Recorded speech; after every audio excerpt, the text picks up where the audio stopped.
Olá, no Foco Negócio de hoje nós vamos falar sobre e-commerce. Eu estou aqui com o Elton Gonçalves, executivo especialista em tecnologia.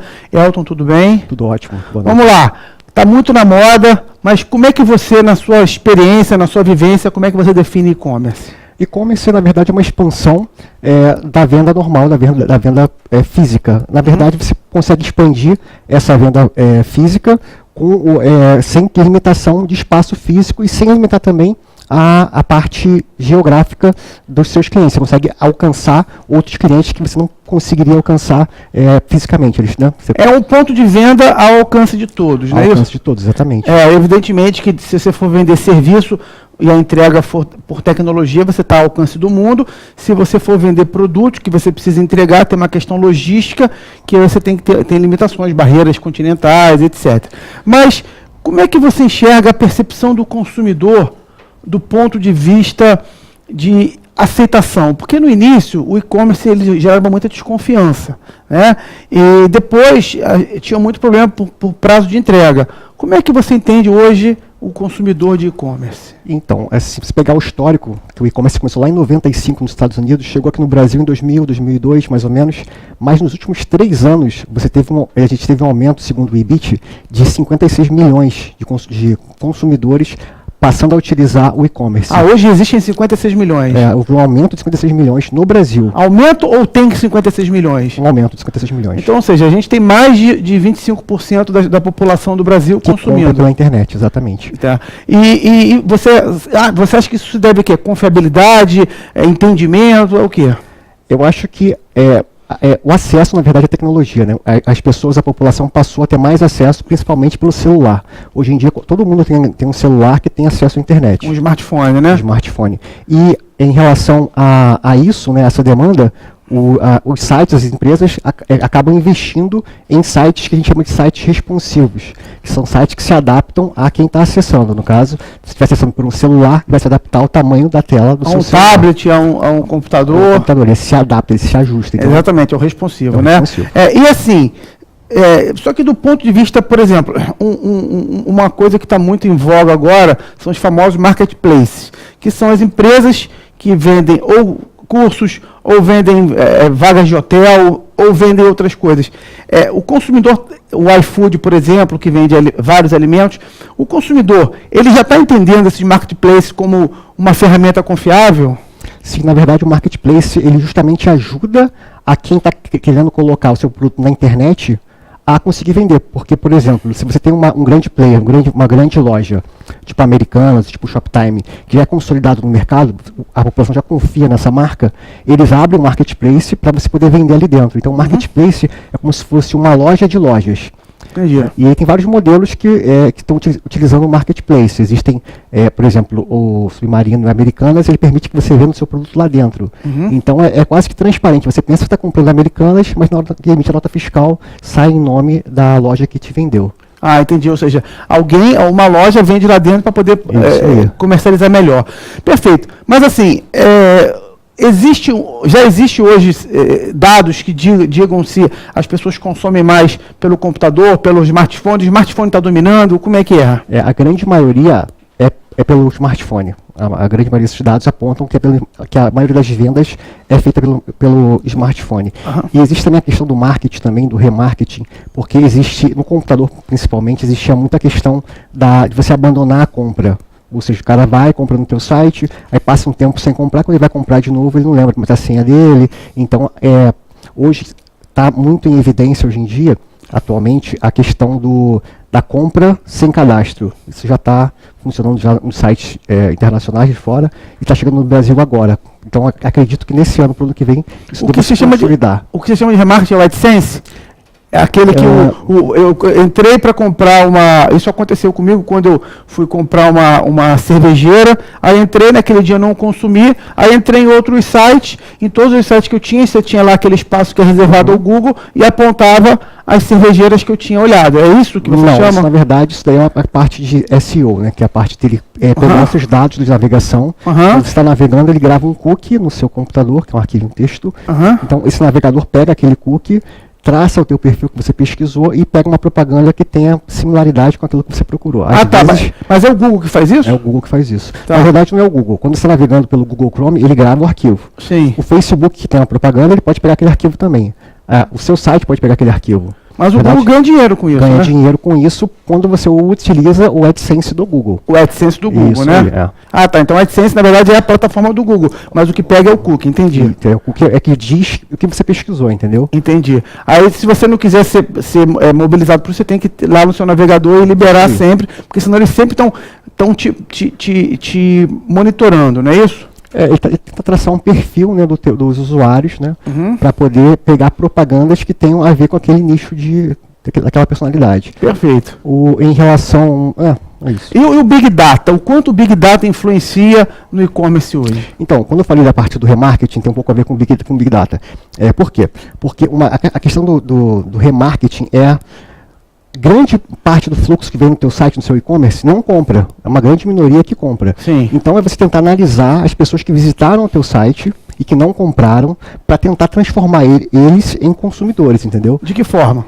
Fazendo análise de dados com Big Data, então você consegue traçar perfis de quem são essas pessoas que estão utilizando, o que tipo de coisas que elas compram, tentar traçar parâmetros que sejam similares, né, e para poder fazer a transformação desses não clientes em clientes, entendeu? Na verdade, então, ele vai estudar os sites que a pessoa acessa, etc, e vai ver o comportamento dele ou tem mais coisa? Vai ver, por exemplo, você entrou lá, uma determinada pessoa entrou, clicou num determinado produto, numa categoria. Depois ele clicou num produto de uma outra categoria. Ele vai tentando traçar similaridades, ou seja, grande parte das pessoas que clicaram nesse produto, clicaram nesse aqui também. E com isso, ele cria até aquela parte quando você vai comprar algo no site, ele fala assim, você comprou tal livro, quer levar também isso aqui? Ele cria uma similaridade entre produtos baseado nesse tipo de compra, ou seja, as pessoas que pesquisaram isso também pesquisaram aquilo. Então você consegue fazer um ranqueamento de itens similares. E são algoritmos isso? São algoritmos. Isso acontece muito com leitura. Às vezes você está lendo uma determinada matéria e aí você tem matérias correlacionadas. Exatamente. Ou seja, porque você está mais ou menos vendo. Perfeito. E assim, mas você, por exemplo, a gente vê uma coisa meio dicotômica, porque o Amazon começou como um grande e-commerce, né? Agora o Bezos foi considerado o homem mais rico do mundo, que, enfim, alguns valorizam muito isso, e aí eles estão partindo para as lojas físicas. Isso não é uma tendência reversa? Como é que você analisa isso? Pode ser, mas depende do que eles vão entregar como produto em lojas físicas, né? Porque o grande barato do e-commerce é você poder ter várias lojas físicas, ter produto que está dividido em várias lojas físicas, concentrados num portal único. Porque você não tem a limitação, no caso, das prateleiras. Por exemplo, se eu tenho uma loja física de tantos metros quadrados, eu só vou poder dispor naquele espaço um número finito, limitado de produtos. Como eu vou para a web, eu tenho condição de pegar todo o meu estoque de todas as lojas físicas e disponibilizar em um único local. Eu acho que essa questão é mais para você poder fidelizar também os clientes que se consolidar como marca, porque uma das coisas que os clientes costumam fazer, um comportamento, é às vezes ir à loja física para experimentar ou para ter o contato físico. A experiência com o produto. A experiência com o produto, ver como é que ele vai se sentir com aquele produto para depois comprar pela internet. Antigamente era muito comum você ver numa loja física um preço e na loja virtual um outro preço, e é natural porque você tinha um custo operacional daquela loja física diferenciado. Hoje, se você fizer isso, você não consegue vender, né? Não. Então, como é que se adapta a isso? Você tem que entender que a margem da sua loja física vai ser menor e pronto? Botar produtos campeões de venda só na loja física, porque a loja virtual é ilimitada, né? Nesse caso, a loja... Mas também tem um custo também operacional online, mas que é bem inferior ao custo físico. Mas em relação a isso, hoje a gente tem as campanhas do Black Friday, né? E hoje também o consumidor está mais atento em relação a essa questão do preço, né? A questão dos comentários. Existe uma rede quase que orgânica dos consumidores, né? Que vão falando sobre a marca, sobre o produto, sobre o preço. Então, o consumidor, ele não aceita muito essa questão da diferenciação de preço. Por conta disso, eles acabam tendo que não colocar uma discrepância tão grande em relação aos valores de margens, né? Existe um ritual de compra, né? Antes dele consumir seu produto, é o que alguns o marqueteiro chama de jornada do consumidor, ou jornada de compra, que ele vai nas redes sociais, vê se a reputação da sua empresa é boa, caso não seja conhecido. Às vezes é uma marca conhecida, mas de repente aquele produto demorou a chegar, ou tem problema. Ele pesquisa muito até consumir. E isso é uma prática comum hoje do e-commerce? Isso é uma prática bem comum. Entendi. Por conta disso, até existe um trabalho muito grande em relação ao marketing para poder justamente fortalecer a tua marca e dar o feedback para os consumidores, né? Porque eles sabem que esse não feedback gera problemas, gera uma retirada dos consumidores, né? Porque os consumidores estão atentos a isso e estão sempre procurando esse feedback. Por conta disso, hoje em dia, que também está entrando agora, uma tendência também para esse ano e para o ano que vem, é a utilização dos bots, que são os robôs. Por exemplo, hoje está muito natural a utilização do bot para o webbot, que é o chatbot, né? Que você está lá conversando com um robô, inteligência artificial, que né? É um robô, né? Na verdade, é uma inteligência artificial que não tem ninguém atendendo ali, na verdade, é um robozinho que tem umas perguntas parametrizadas, que entende o que você está dizendo e vai te respondendo como se fosse um atendente físico. Isso aí também, existem outros bots desse para gerar o rastreamento, para poder fazer o atendimento, para várias áreas do seu e-commerce você vai estar começando a poder utilizar o bot. Então, você vai atuando, você pode ter um bot na sua rede social, para poder estar sempre alguém respondendo, se tiver um consumidor lá no Facebook ou qualquer que seja a sua rede social, tem alguém para te responder. Entendi. Assim, lá atrás, quando perguntaram para o saudoso Peter Drucker o que ele achava do e-commerce, ele falou uma frase que eu acho que é emblemática. Assim, vou fazer uma analogia. Na conquista do Velho Oeste, não ganhou dinheiro quem garimpava, porque todo mundo garimpava. Ganhou dinheiro quem vendia pá e picareta, porque fornecia para esse mercado em ebulição.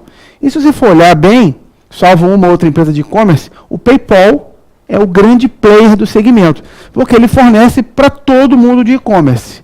E aqui no Brasil, o PagSeguro, que há pouco tempo abriu capital em Wall Street, ou Nasdaq, não me recordo agora, e captou mais de um bi, virou um unicórnio brasileiro, do grupo UOL. A confiabilidade, as empresas acabaram tendendo a terceirizar o pagamento por conta da confiabilidade do consumidor ou porque é mais prático? Por conta da segurança também e da confiabilidade, porque se ele não terceiriza a forma de pagamento, ele tem que garantir que que o canal que o cliente vá dar os dados bancários dele e fazer a compra online seja seguro. Então, por ser um aspecto muito sensível, é mais fácil você terceirizar esse risco, né? Eu prefiro pagar alguém que vai me garantir. Vai tomar um pedacinho do seu dinheiro. Mas eu não preciso me preocupar com isso. E particularmente são empresas que ficaram muito bem posicionadas do ponto de vista de faturamento em função disso.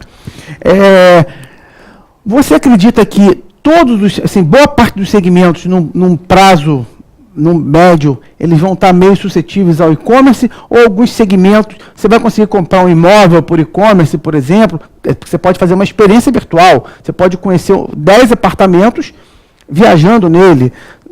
O que os pensadores futuristas de cenários, eles enxergam para o futuro do e-commerce? Já existe algumas imobiliárias que fornecem essa questão de você poder fazer um tour utilizando realidade aumentada, né, utilizando aqueles óculos de realidade virtual. Mas já existem também casos de um brasileiro que comprou um apartamento usando Bitcoin também no Brasil. Eu acho que sim, a questão do e-commerce, ele não tem um aspecto limitado em relação ao que você pode oferecer, né? Então, eu acho que essa questão de se poder comprar, você pode oferecer tudo ali, né, desde que esteja dentro dos aspectos legais, então para comercializar. Então, acho que assim, o futuro tende a ser realmente você poder comprar tudo que você quiser. Porque gera conveniência, né? Gera conveniência, exatamente. A questão segurança, que é um impacto, infelizmente, só do nosso país, não é uma verdade em outros países, mas a questão logística também, nas metrópoles, cada vez mais você tem trânsito e é mais difícil você andar, então isso tende a fazer com que o e-commerce ele seja cada vez mais estruturado. E aí, do ponto de vista de competências, você é um especialista em tecnologia, o e-commerce é uma ferramenta comercial, é um canal de venda. Que competências um profissional que vai trabalhar com e-commerce tem que ter? Ele tem que ser um cara mais tecnológico, tem que conhecer mais de venda, tem que ser um híbrido. Como é que você entende isso? Hoje em dia, como você tem muitas plataformas que te oferecem tudo já estruturado, talvez essa tecnologia seja o que você menos precise ter de conhecimento aguçado. Agora, a questão do gerenciamento, a parte de administração, é algo forte, e hoje, principalmente, é a parte do marketing. Você tem o CRM também, né? Tem um bom CRM, mas a questão do marketing é a principal, porque você acaba, a concorrência hoje, com o crescimento que houve em questão de e-commerce, foi tão grande que hoje tem muita gente concorrendo no mesmo nicho que você, entendeu? Então, se você não conseguir criar algo diferencial ou captar os seus possíveis clientes, você vai acabar... E uma pergunta que me fugiu até para a gente poder fechar, às vezes tem 4 e-commerce que vendem o mesmo produto. Além do apelo preço, existe algum outro fator que gera confiança? Mas eu vou imaginar de 4 marcas conhecidas e o preço é similar.